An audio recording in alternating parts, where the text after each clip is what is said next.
Hi. Hello. How are you? How is this Wednesday treating you? Welcome to Business Nights with Antonia. I know it hasn't been that long since we've seen each other. I know we just saw each other on Monday, but I just feel like it kind of took too long for us to get here, for us to get to Wednesday, right?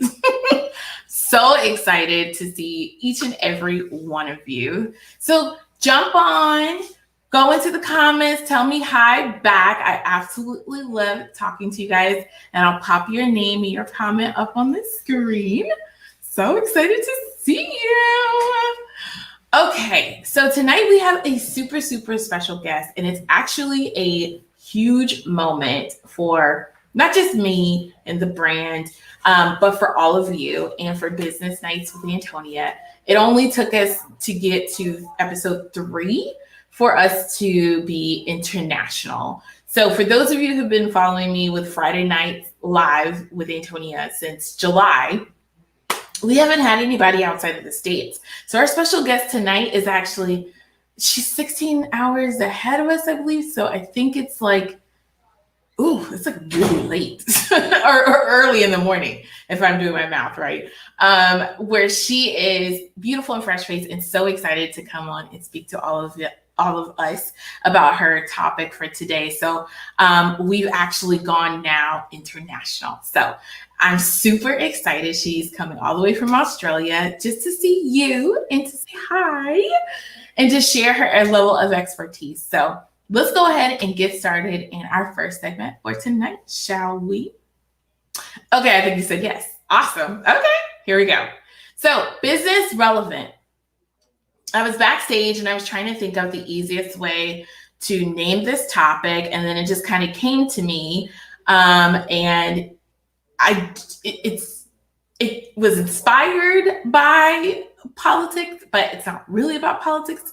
So I'm going to show you the name and you're going to know exactly what I'm talking about. Are you ready? Okay. All right. Awesome. Business relevant topic tonight is when the elephant won't leave. You see how that's tied to politics, but not without saying the name. Okay. So how this topic is relevant to business, right? I don't know if you've worked somewhere and you're always trying to do the right thing and you're always trying to abide by the rules, and you, as soon as you mess up one time, you either get in trouble, somebody notices, or you get written up. But there's always that one employee, maybe like a group or a clique of employees that just get away with murder. They get away with everything, right? And if you're a supervisor and you have an employee like that, you will just kind of, either you're doing progressive discipline or you're trying to figure out how to get them to essentially quit. So then you won't have to pay unemployment, right, to this particular person. So what I think happens is you're kind of just waiting for that elephant, that person, that toxicity to just kind of like exit themselves, to leave, essentially. So here in America, since now we're international, I have to be cognizant of the other people who might be watching. We have an elephant in our White House, and we're just kind of graciously waiting for him to leave. And what do you do as a business owner when you have an employee and you're just kind of waiting for them to get out? Definitely, abide by the laws in your state, right? Because you don't want to get sued. And then you want to make sure that you have documentation of conversations and meetings and coaching sessions that you've had with that particular employee.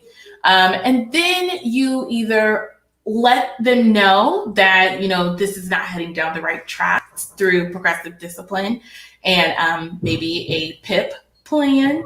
And then after that, either if they're not quitting because they feel like they can just get away with the behavior, you're going to have to go ahead and terminate them.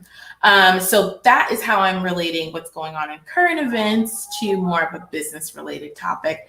Every business will have that one person or couple sprinkles of people throughout its life, its tenure, where you're just going to have to either let them go or you're just kind of like sitting there rocking and waiting for them to quit. So that's what I'm talking about when I say the elephant in the room just won't leave. So Let me know in the comments if you agree, if either you were that one employee, or if you know of that other employee, or if you've had people on your team or staff that you were just like, oh, I just wish they would just quit already, because it's definitely real and we all go through it. So awesome. Okay. All right. So our next segment, I'm going to go ahead and roll right in. It's my favorite one where people write in and they ask their questions, and I'm going to go ahead and answer it live. It's my favorite segment. It's, hi, Antonia. Awesome. So today's email actually came in and it asked a question about tech. So it asked me a question about different email service providers. The person is actually thinking about MailChimp or ConvertKit or using GetResponse because they have autoresponders, right? So out of the three, they asked me which one would be my favorite. I've used MailChimp for years. I know people who run multi-million-dollar companies that use MailChimp and they absolutely love it. Either they love it or they hate to move it because it's just too much work. They have a lot of email sequences and flows inside of there already, and it's too tedious of a task to move to somewhere else.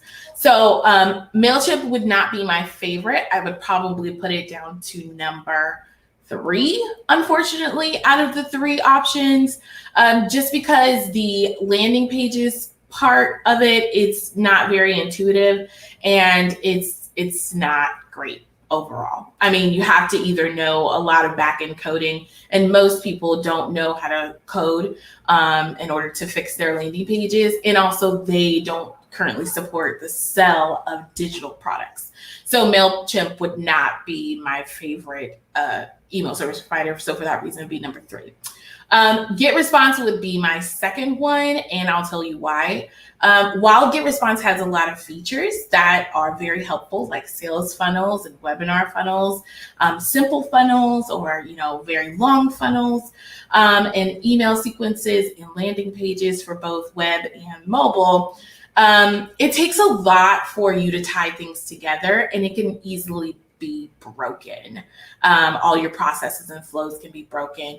The email situation part of it, I love. It's fine. There's nothing wrong with it. You can put GIFs in there. You can put links in there, and you can schedule. And you can schedule based on people's time zones, right? It'll pick that up and send it to them at the best time that they may open the email.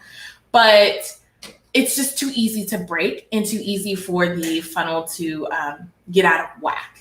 And also, if you make changes on the mobile, or on the computer landing page, and then you try to make the same change on the mobile, it takes too much to make them match and look the same. There was many days where I'm trying to minimize a photo, right, in order for it to come up right on the mobile side. So not my favorite. ConvertKit is my number 1 out of those 3 options that they asked. So, and the reason why is it's affordable. Creating email sequences is super easy. It's very intuitive on its landing pages. They have awesome templates. They fully support the sale and issuance of digital products. And the tagging is not complicated at all either. So I would definitely choose the ConvertKit as my number 1 option. Whoever you choose, of course, make sure that you are willing to spend some time and actually go through and test things all the way through, or speak to tech support. But yeah, I use MailChimp, no longer with them. I'm moving over to ConvertKit, and those are my top 3. So I wonder which one are your top 3, or which email service provider you're currently using right now. Let me know in the comments, and maybe, somebody will either be inspired to change or inspired to move to yours, or ask some questions. So awesome. Thank you so much for writing in. I greatly appreciate it. Okay. So we're going to go ahead and move right on real quick to my Antonia's 2 cents.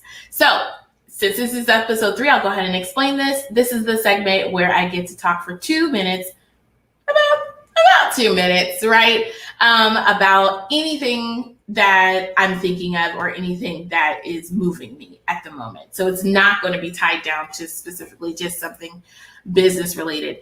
This one that I actually thought of it is business related, so to speak. So I just want to touch on these things just real quick for these 2 minutes. Sound good? Okay, awesome. All right, cool. So Antonia's 2 cents, we're talking about virtual coffee etiquette. Dun, dun, dun, dun. Some do's and don'ts, right? So I, much like many of you, am networking and meeting people on virtual coffees. So I thought it would be super cute to touch on, some do's and don'ts of things that made me feel uncomfortable or things that I loved that someone did on a virtual coffee or that I did to share with you so that as you do yours, maybe you can think about these things, right? So one thing that I would definitely say is a do is to show up on time. People don't have to do virtual coffees with you or with me or whomever. And they are hoping to meet a stellar person, which I'm sure you are. And they would really appreciate if you were, on time. So, and then also they probably have something else to do if they're a business owner, because majority of these are during the middle of the day or morning or something like that. Like they've specifically blocked off time to spend doing virtual coffees and connecting with people. The second thing I would definitely say is to be ready to discuss yourself. There shouldn't be a lot of awkward silences. That will really make the virtual coffee very uncomfortable and awkward. If you are a super duper humble person, virtual coffees is not where you want to be humble. You want to, of course, be respectful, right? And share the conversation. But you want to definitely be ready to talk about yourself and present the things to the person that you want to. And then 3, I would say to make sure you have a goal for the virtual coffee. If it's just to speak to other adults that may speak English or French or Spanish because you've been stuck at home for 9 months with kids and you just want to release and just meet other adults, then okay, do that. But if it's to find out about that person's business and explain what your business is so that you guys can become referral partners with each other, then state the goal either in your invitation or at the beginning of the call so both parties know what you're doing there. It's not a new way to date, right? So I just want to make sure I put that out there. Virtual coffees are not the new way to date. Okay, it's just not. So if that's your intention, you might not want to sign up for one. I'm just saying. Okay, so some don'ts. All right, don't be in a super dark place. Make sure there's really good lighting. Make sure they can see your whole entire face. You're not hidden. You're not slouched over. You're not like this. And don't look bored. If you have those body language kind of things, just be mindful of it because that person has no idea who you are. And if you're doing like this, they're going to think that you're boring them, or either you have a really, really heavy face. Yeah, I said that. So it's probably not going to be the second one. So they're probably going to think that you're boring them. So, okay. So that's my 1 or 2 don'ts. No, I think that's 1. Okay. My second don't is don't hog all of the conversation. Ask really good questions and listen, right? Like, they're gonna know if you weren't listening to what they were saying, and you come back and you go, oh yeah, that's nice, or oh, that's amazing. Well, what's amazing about it? Keep the conversation going. Come on now, just wake up. It's coffee. It's supposed to give you juice, right? And then my third thing to not do is don't then after the virtual coffee. If you're not telling them on the phone, oh, I'm going to go ahead and follow you on Instagram or I'll shoot you an email, that's fine. But don't go send them a friend request on Facebook. Don't go follow them on Instagram and like 72 pictures. That's really aggressive. That's more stalkerish. I bet they will not call you back for that next virtual coffee. It's just really, really aggressive. Just, play it cool, play it calm. If you got to fake it, then fake it that you're cool and calm. No matter how awesome the phone call was, don't be that guy. Okay? Don't be that guy. They will unfollow you in a heartbeat. Okay. So those are my just really quick 3 do's and 3 don'ts for a virtual coffee experience. Something I've gone through recently and I'm going through, and I'm like, all right, let me just share this knowledge real quick. So, okay. I think I went over my 2 minutes, but I technically can't hear you tell me to stop. So I hope you enjoyed it. Okay. So I'm going to go ahead and move on to our special guest. She has helped us break the barrier of the United States. She is coming to us from Australia. I think she said it was Canberra. Her city is actually Canberra, Australia, where she's at. Wow, I just said the city and the continent. So I'm sure there's like a state or a province. I'll ask her when she comes on. That's so American of me, right? Okay, so, but she's coming from Canberra. She has a beautiful accent. You guys are gonna catch it and you're gonna hear it. And I, like, when she started talking, I was like, oh, thanks for sharing your accent with me. And she's super lovely, and her topic is very, very, very on point, very on brand, very needed at this moment in time, especially with all of us being home because of COVID and our bodies are changing. So I definitely wanted to bring her out to you guys sooner than later. So I'm going to go ahead and bring her on if that's okay. Yep, I heard you say this. Okay, awesome. Okay, here she is. Her name is Haley. Hello, Antonia. Oh my gosh, what a beautiful introduction. I've been sitting here backstage, like laughing to myself.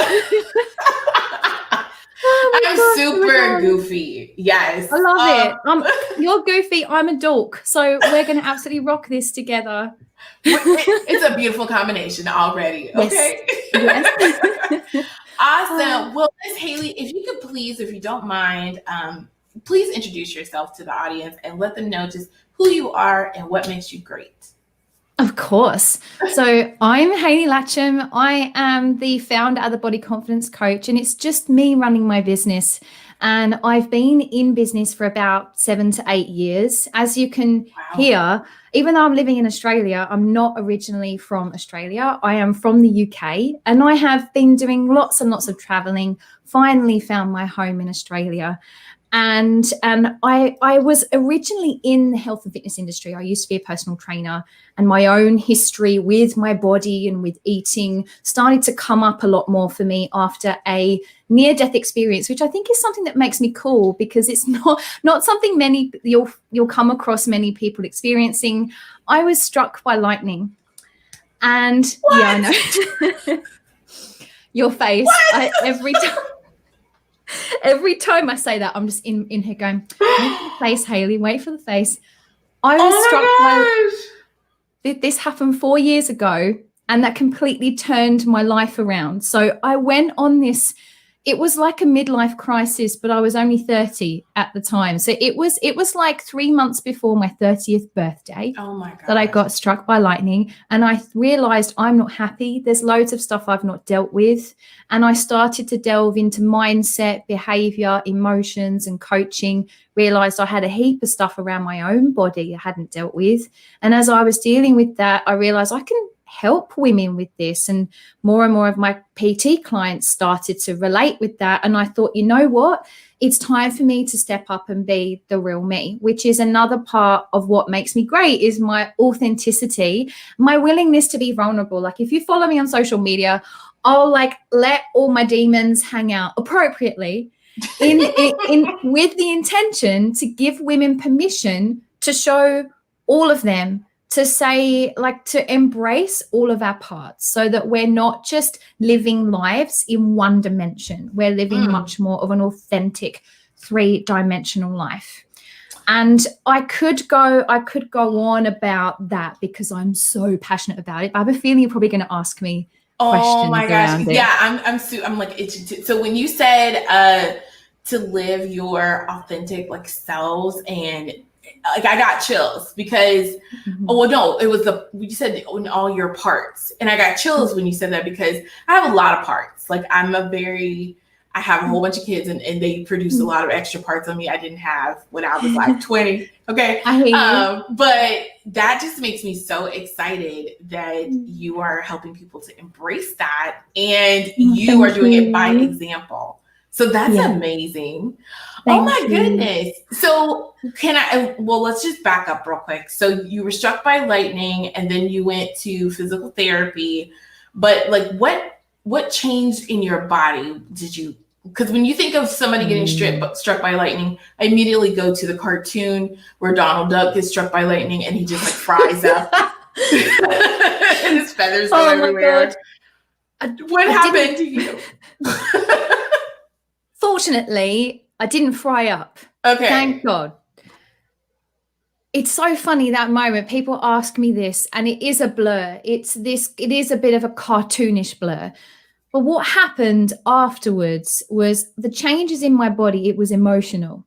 What that actually did was it was a catalyst for me having to face years and years of emotional suppression and emotional blocking, because emotions are physical. They're of the body. I can't be a body image coach without talking a lot about emotions. That's been so much of my journey. So I had all this emotional stuff flying up, and that sent me on a journey to figure out how I could help myself and help my clients, because through me opening up to them about what I'd been through, they started opening up to me.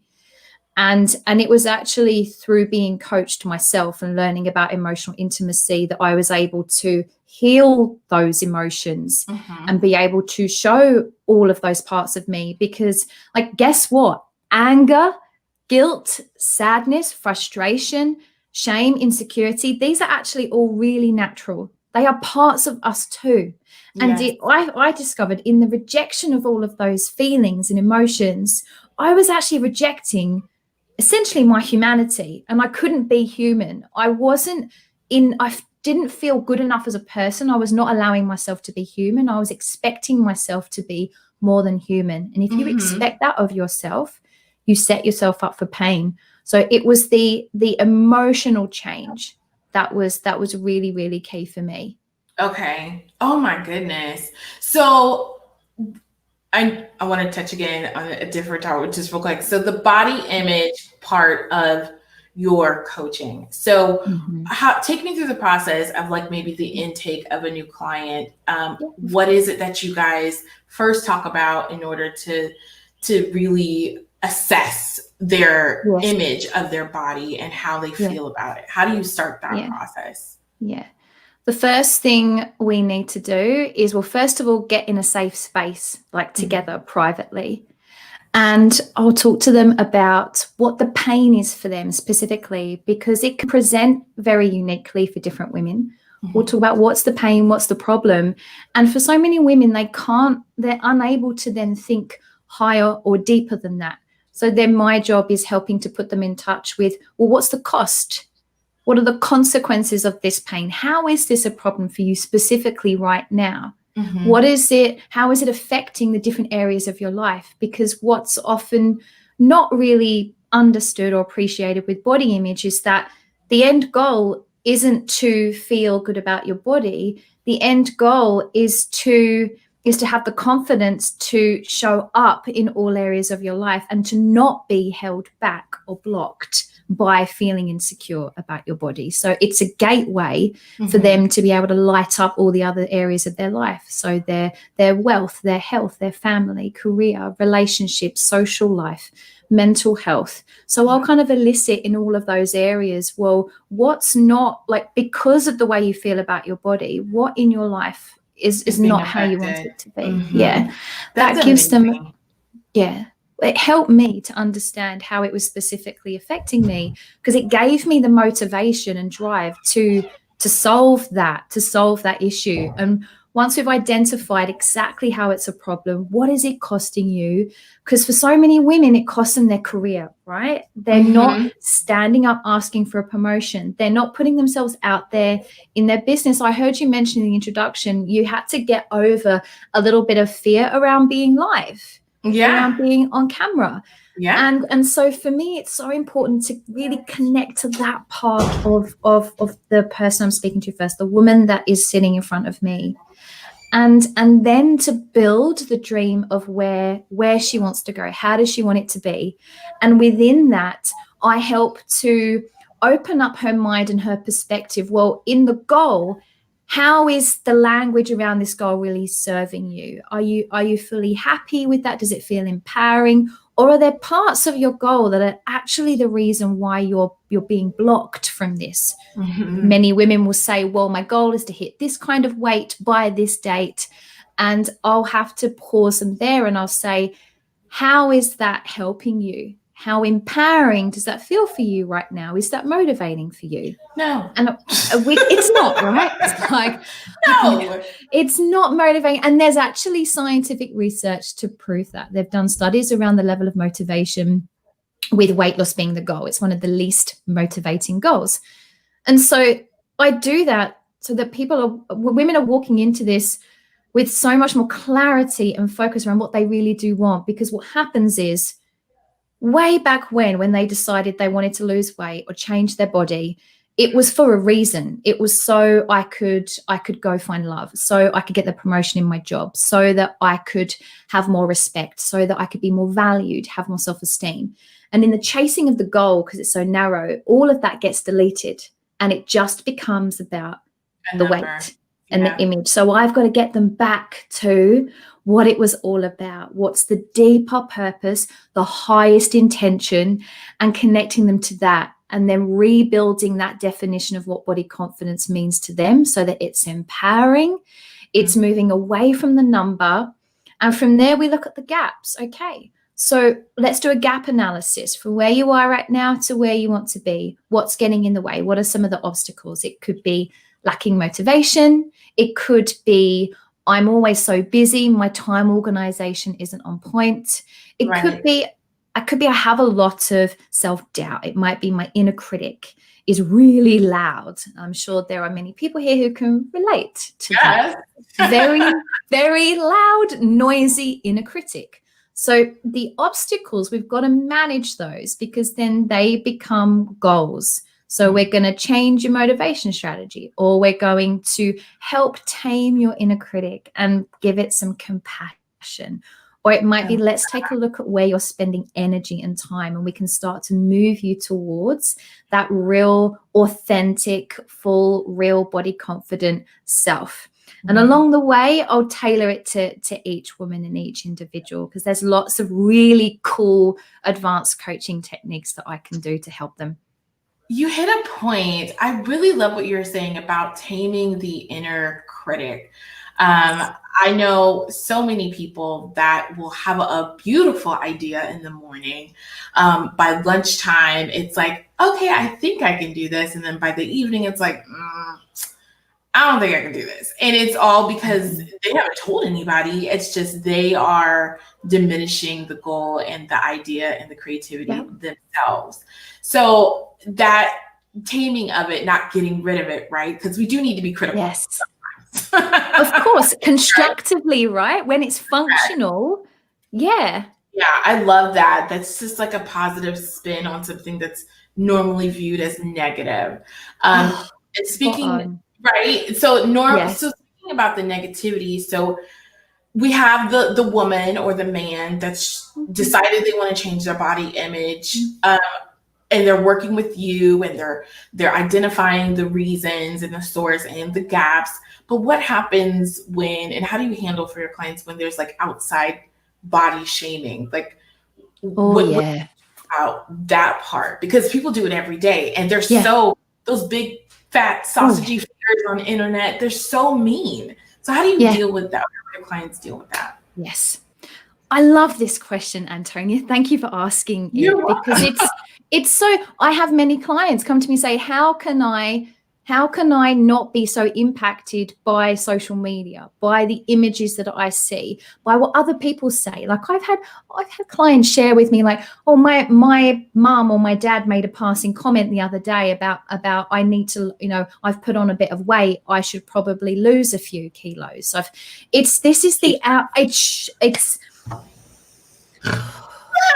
We say pound. Sorry, me being American. Don't.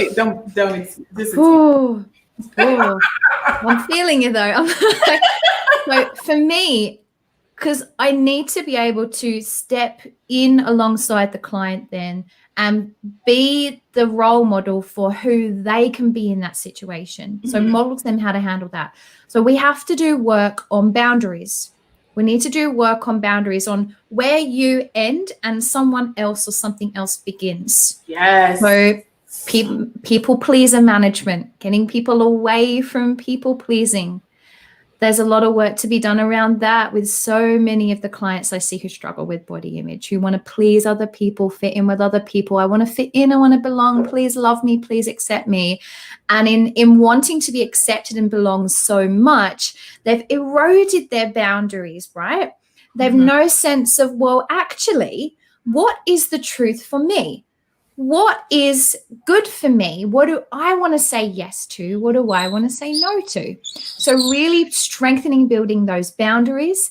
And then with that, making sure that we do a stock take of their external environment and what they're consuming in their environment. Yeah. So do a bit of a detox of your social media, unfollow anyone who is putting out potentially body shaming messages. So I do have to do some education with my clients around how to spot body shaming comments, body shaming images, how to also have communication boundaries when you're talking to friends, like teaching them how to have those conversations, like when to know when you got to walk away, how to know like to respond. Like if you're with a girlfriend and you're out shopping and she is complaining about her weight and how she looks, and you're on this journey for body confidence, and it's like, okay, how do I handle that and not go back into my old thinking? Right. So looking at those conversations, those boundaries, cleaning out your social media, putting in really body positive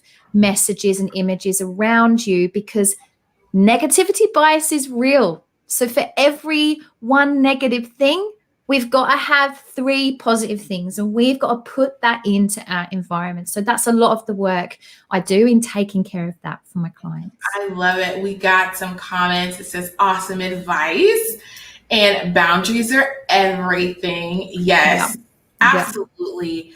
I find it's harder as I get older, and people who know me from longer, it's harder and harder to set those boundaries and actually get them to respect them, because I'm the so they might be thinking like, oh, Antonia's playing. Well, I'm not playing. just back up just a little bit and respect this new space. It's a new yes, that's an important point. That's so important what you've touched upon, because the people who have been with us for the longest time, we can have fear around them. Well, are they still going to accept me? Are they going to judge me? And then we get the naysayers like, who's this Antonia? I don't know this. Is she being real? They'll be passive aggressive. They're like, oh, so you on live now? You think you're a celebrity? You can't view down with the little people. And I'm just like, stop.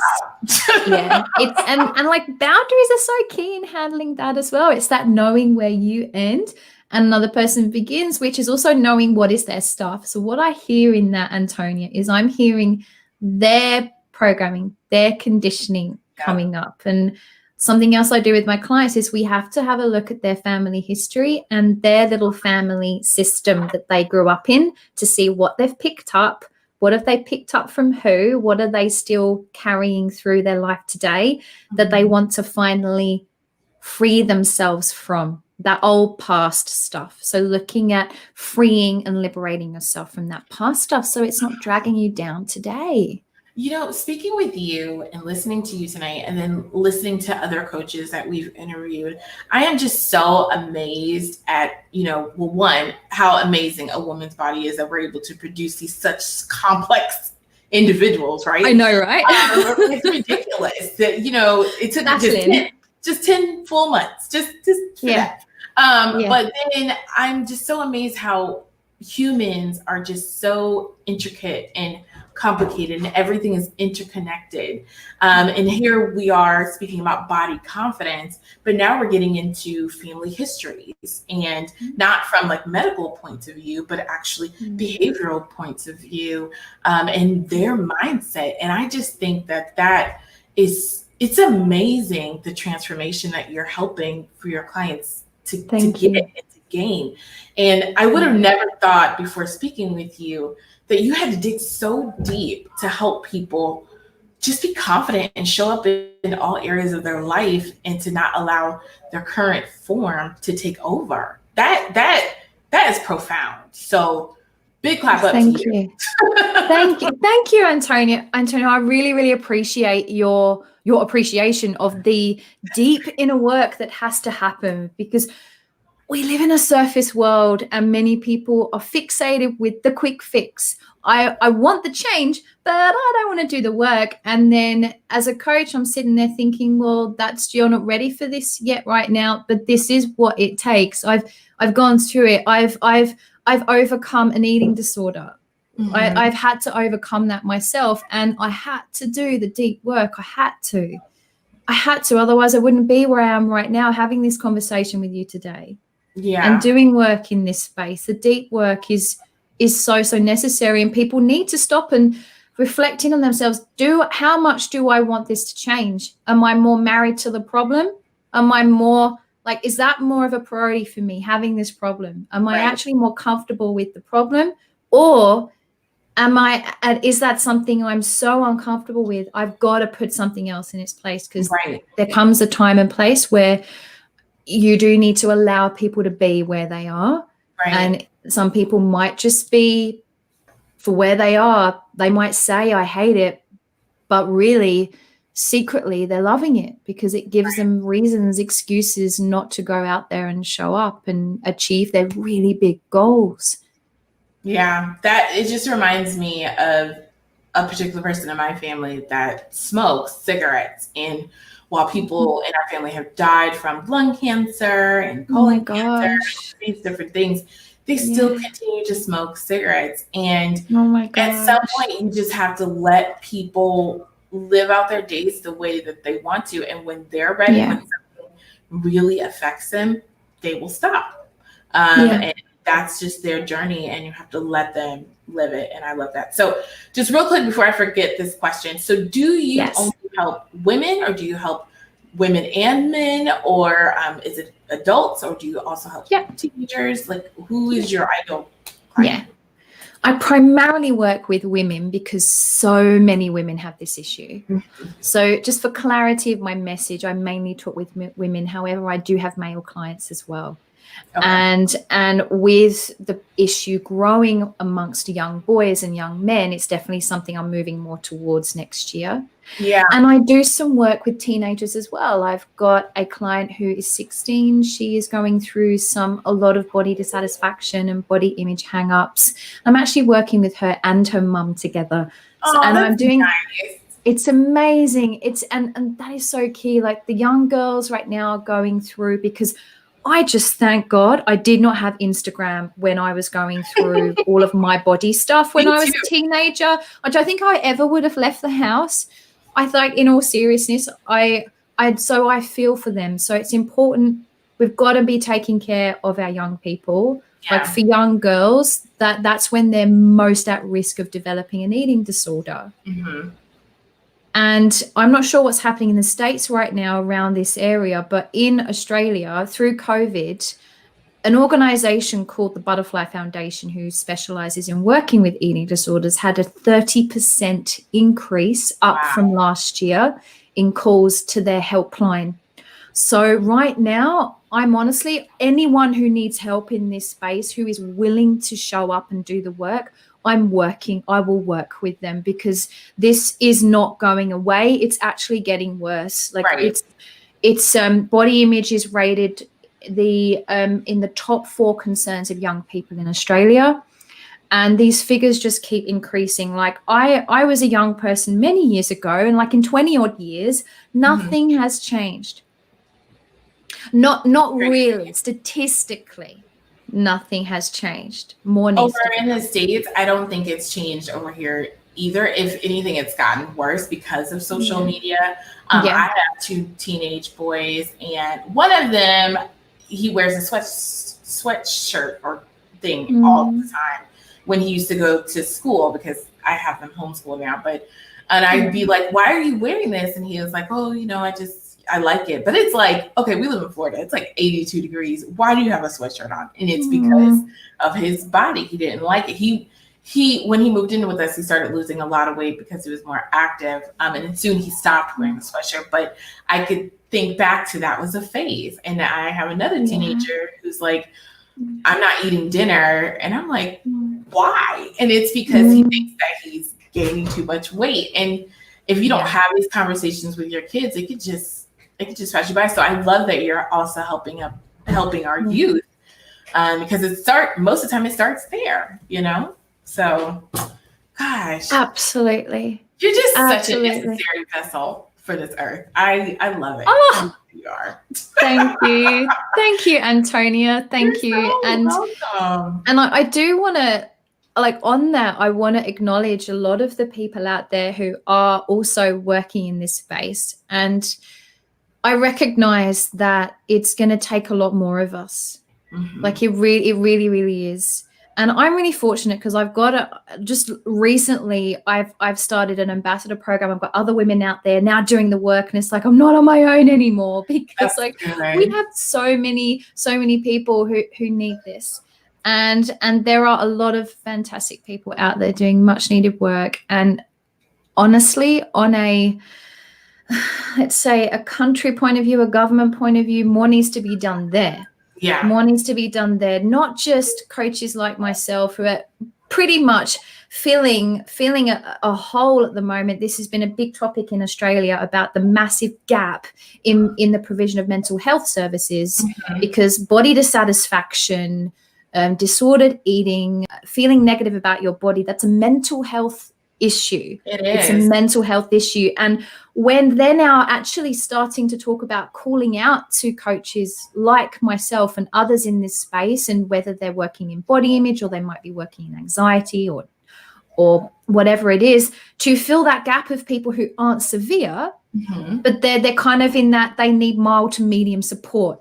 That level of support right now, just throughout, I say, just government, just health, just medical care provision, that's a massive gap, because all those people aren't getting that help. Right. And then they can jump up and become suddenly the people who need the highest level of care, and it puts intense pressure on the medical system. So I just wanted to shout out to all of the incredible coaches out there who are essentially, you're filling a gap. Like, we're filling a gap right now. We're doing so much of the legwork at this mild to medium level that unfortunately there's a gap at the moment. Unfortunately, it's the same gap over here too. The government or the healthcare system will only get involved once it actually becomes a problem.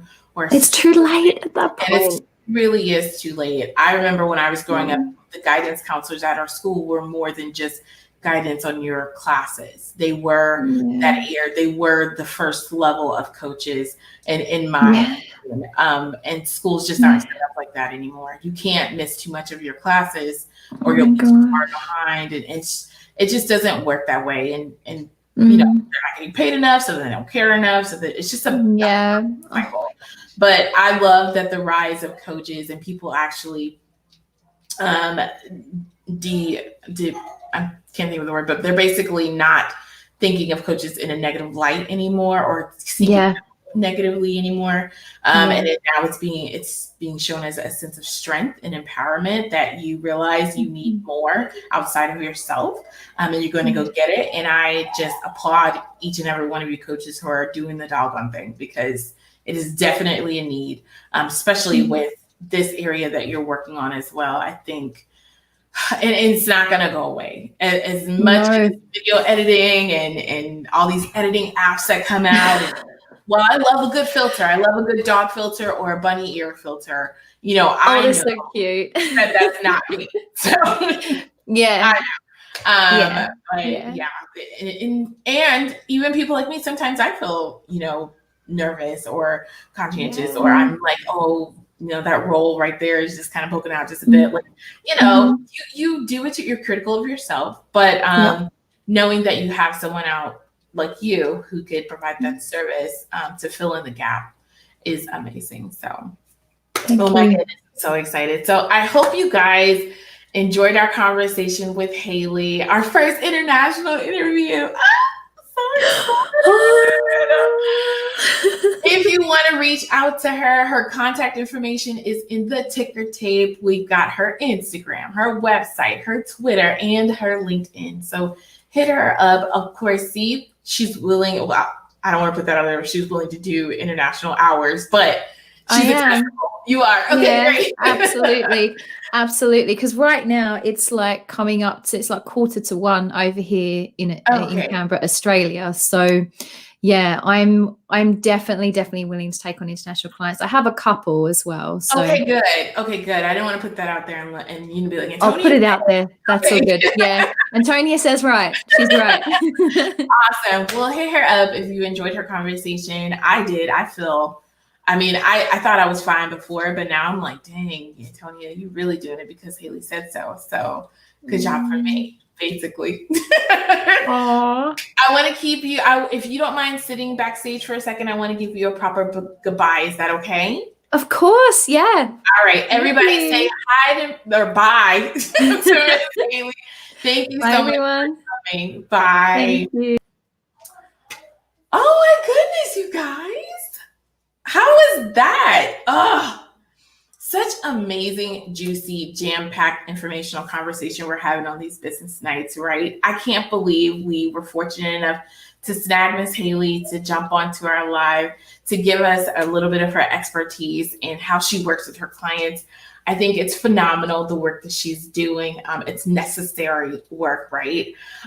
So if you guys are needing any help and you love the way that she talked and her coaching style, please reach out to her. I'm going to leave up her contact information in the ticker tape there. And I just want to say, I'm really enjoying these business sites with Antonia. I hope you are too. I hope you're enjoying it too. So if you're watching us on YouTube, don't forget to like, share, and comment. I want to see you in the comments. I want to love on you and tell you thank you for watching. And if you're not on YouTube and you're on Facebook, go ahead and say hello. Let me know how you feel about the business nights, any of the segments or topics, and I would greatly appreciate it. I want your input and your feedback. I think probably starting next month, we're going to see if we could try to figure out how to have a virtual audience. So if you're interested on being on a virtual audience inside actually the StreamYard, inside the show, let me know in the comments and I will have you be a part of our beta audience starting next month. So I'm super excited about the things that are coming into fruition. So until I see you, I actually won't see you until Friday with Friday Night Live. So that is our date night. I'll see you right back here, same place, same time at 8 p.m. Eastern Standard Time on Friday. And we're going to get it popping. We have two special guests on Friday, Terrence and Dante with Right Brand Clothing. They're such jokesters, you guys. We're just going to be cracking up the whole entire time. So I will see you guys then. Have a good night. Bye.